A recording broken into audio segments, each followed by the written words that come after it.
de 70% de nosso planeta é composto por água, e toda essa água compõe os mais variados de ecossistemas aquáticos que são importantes a toda a vida na Terra, sendo fundamentais na nutrição de animais e plantas, no processamento de resíduos e até mesmo para o controle da mudança climática. Esse é um tema muito caro para nós seres humanos, afinal, nós somos compostos por mais de 70% de água em nossa composição. Ela define quem nós somos. Nós precisamos de água potável para sobreviver, também utilizamos para recreação e turismo e, no caso do Brasil, até mesmo para gerar energia.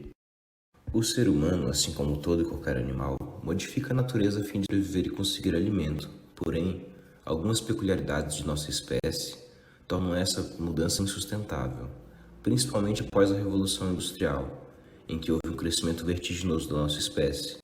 Hoje, 96% de todos os mamíferos da Terra são seres humanos ou animais criados por humanos como o gado. Esse desenvolvimento exagerado da nossa espécie, muitas vezes sem escrúpulos, gera a destruição de diversos ecossistemas do nosso planeta e a modificação de vários outros. Isso se dá a partir da alteração física do habitat, como na construção de barragens e represas, ou na alteração química, que geramos a partir da poluição. Outras formas de impactos ambientais podem ser causadas pela nossa espécie, quando nós adicionamos acidentalmente ou até mesmo intencionalmente espécies invasoras a um ecossistema, ou quando removemos espécies de ambientes. Quando colocamos em evidência o impacto que o ser humano gera na natureza e nos ecossistemas aquáticos, seja pelo tráfego náutico, a sobrepesca, a introdução de espécies invasoras, a poluição, a contaminação de lençóis freáticos, o desmatamento de matas ciliares, nós começamos a pensar que o convívio do ser humano da natureza é de certa forma insustentável. E nesse caso nós estamos certos, principalmente se nós não repensarmos nossas práticas e a forma como interagimos com a natureza. Contudo, é possível adotar medidas paliativas para reduzir os impactos que o homem causa no meio ambiente e até mesmo tentar recuperar ambientes completamente degradados.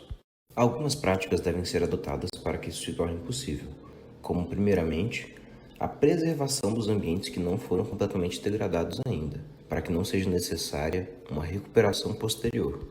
Isso pode se dar, por exemplo, pelo estabelecimento de áreas de preservação permanente, ou APPs. Estas são áreas protegidas, cobertas ou não por vegetação nativa, com a função ambiental de preservar os recursos hídricos, a paisagem, a estabilidade geológica e a biodiversidade, proteger o solo e assegurar o bem-estar de populações humanas. Do ponto de vista da preservação de ambientes aquáticos, muitas vezes as APPs são estabelecidas para ajudar a preservar nascentes e matas ciliares de rios. Também podem ser estabelecidos parques nacionais ou estaduais para ajudar a preservar esse tipo de ambiente. Diferentemente das APPs, eles permitem o ecoturismo, que pode facilitar a educação ambiental da população. Também possuem um efeito de borda reduzido e uma área maior, por isso se tornam mais interessantes que as APPs em alguns casos. E claro, nada disso irá funcionar para além do papel, caso não haja uma fiscalização adequada com autoridades patrulhando e checando para ver se está tudo nos conformes na região. Quando o ambiente aquático se encontra num grau muito grande de degradação, não é mais possível realizar sua preservação.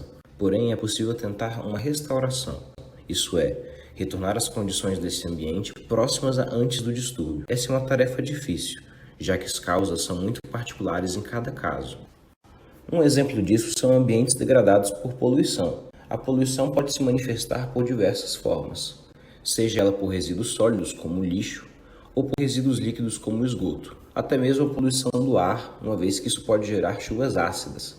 E claro, a poluição também pode variar em sua composição química.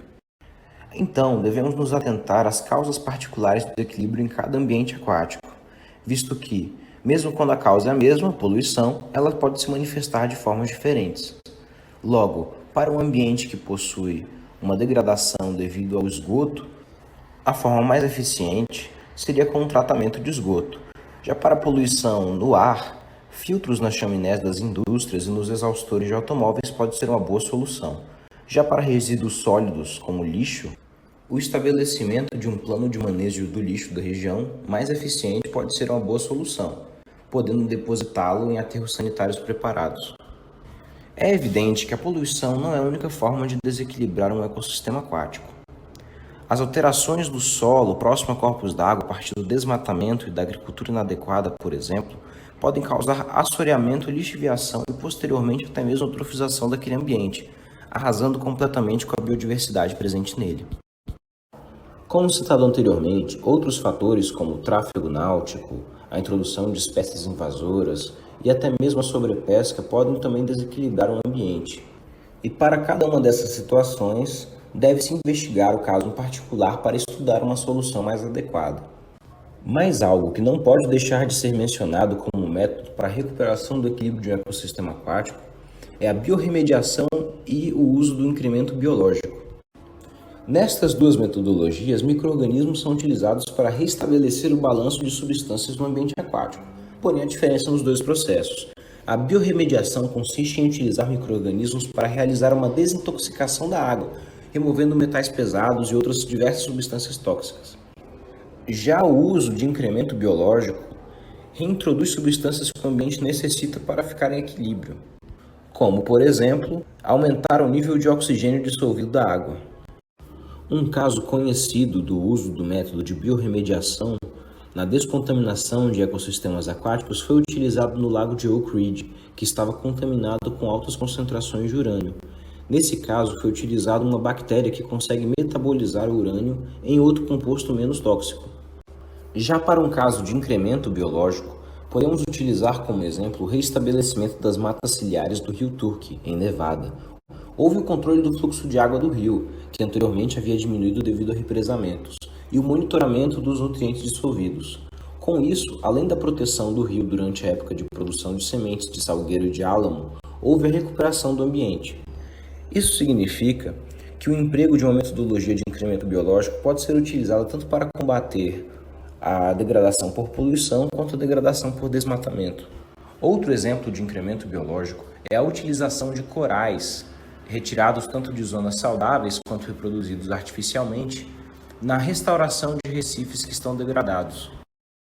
Esse transplante pode acontecer com corais inteiros ou apenas com brotos de corais, formando assim o que se chama de jardim de corais. Como podemos concluir, o emprego de técnicas de recuperação e de preservação ambiental são fundamentais para uma melhor relação entre ser humano e natureza e devem ser utilizadas com muita responsabilidade e baseadas em muito estudo das particularidades de cada ambiente onde essas técnicas serão empregadas.